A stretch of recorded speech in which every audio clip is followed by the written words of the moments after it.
Version 3.2 brings a new 5-star, a very targeted rerun lineup, and several system changes that directly affect team building, storage, and endgame flow.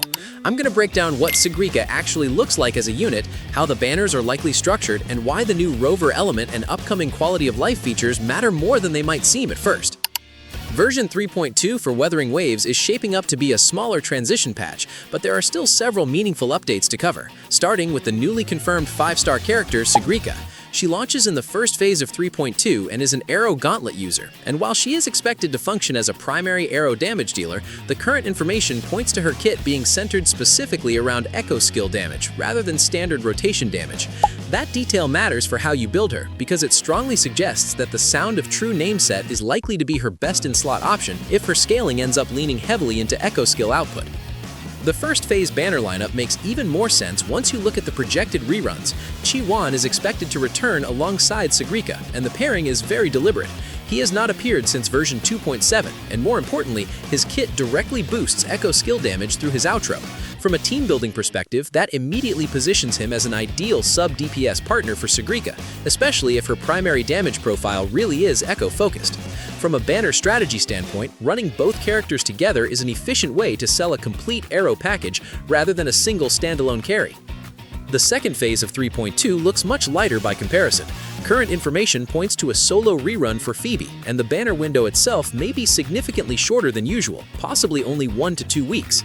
That shortened structure strongly suggests that 3.2 is being used as a bridge patch to move the schedule forward more quickly toward the upcoming 2-year anniversary update, similar to how the release cadence was compressed around version 2.2 with Shorekeeper. Outside of banners, the most impactful gameplay change is tied to Rover. A new elemental variant is expected, with Fusion finally being added to Rover's available elements. The last time Rover received an element swap was the Arrow version in 2.4, so this would be the first update to that system in a while. Early expectations point to Fusion Rover functioning as a burst-oriented sub-DPS rather than a sustained carry, which would help fill a long-standing role gap in Fusion compositions, particularly for teams built around characters like Aemeath that currently lack flexible off-field burst support. On the quality of life side, the developers are addressing one of the most common technical complaints: storage size. A new resource management feature is expected to allow players to remove old event assets, completed story data, and unused map files directly from the client. This change is especially valuable for mobile players, where storage pressure has been a persistent problem. Alongside that, a quest replay feature is being teased, which would allow players to revisit previously completed story content without needing to start a new account.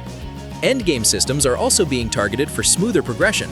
The Tower of Adversity is expected to receive optimization changes, with the most likely adjustment being an increase to the auto-skip threshold so that lower floors can be cleared more quickly. The goal appears to be reducing repetitive setup time and making the overall endgame loop feel more efficient rather than more difficult. There is also a circulating rumor about a customizable menu option that would allow players to change the background music used on the logging screen or within character menus, which would be a small but noticeable personalization feature if it makes it into the final build. Finally, one of the most requested changes is a possible overhaul to the co-op system.